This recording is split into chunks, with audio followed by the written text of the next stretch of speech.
Hey there, future scientists. Ever wonder why you feel like a superhero, all light and floaty in a swimming pool? Or how a massive 1,000-ton steel ship floats on the ocean, but a tiny iron nail sinks straight to the bottom? The answer is one amazing word: buoyancy. And in the next 3 minutes, you'll understand it perfectly.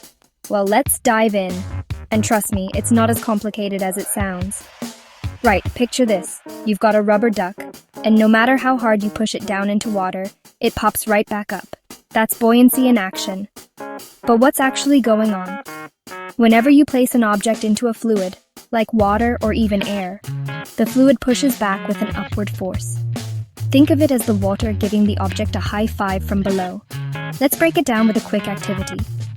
Grab a clear container, fill it with water, and gather a few objects: a small stone, a wooden pencil, and a plastic spoon. Now before you drop them in, have a guess which ones will float and which ones will sink. Go on, I'll give you a sec. Alright, let's do it.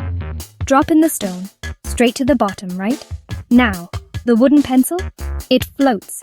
And the plastic spoon? That one might bob on top or just under the surface depending on its shape. Why is that? It all comes down to something called upthrust, a fancy word for the upward force that water pushes on things. If the upthrust is bigger than the weight of the object, up it goes. It floats. If not, plunk, it sinks. Here's a cool way to think about it. When you put an object in water, it pushes some water out of the way. That's called displacement. The water doesn't like being pushed around, so it pushes back. That pushback is the upthrust. If the object is lighter than the water it pushes out of the way, it floats. If it's heavier, it sinks. Simple as that.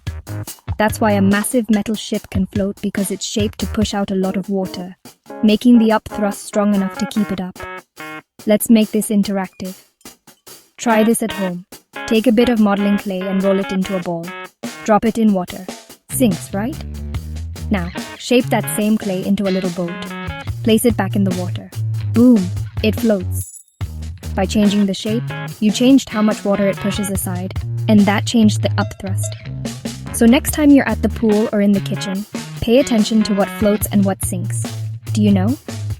It's easier to float in the salty ocean than in a freshwater swimming pool. Salt water is denser, so it gives you a stronger upward push.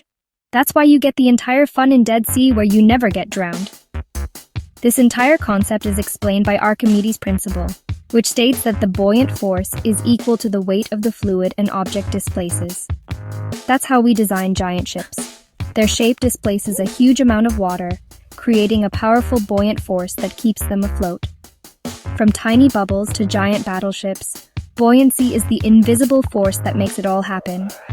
If you found this video helpful and finally understand the secret of floating, hit that like button.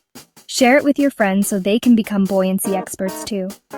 And for more quick and easy science lessons, don't forget to subscribe to the channel and ring that notification bell so you never miss an update. Stay curious, and I'll see you in the next one.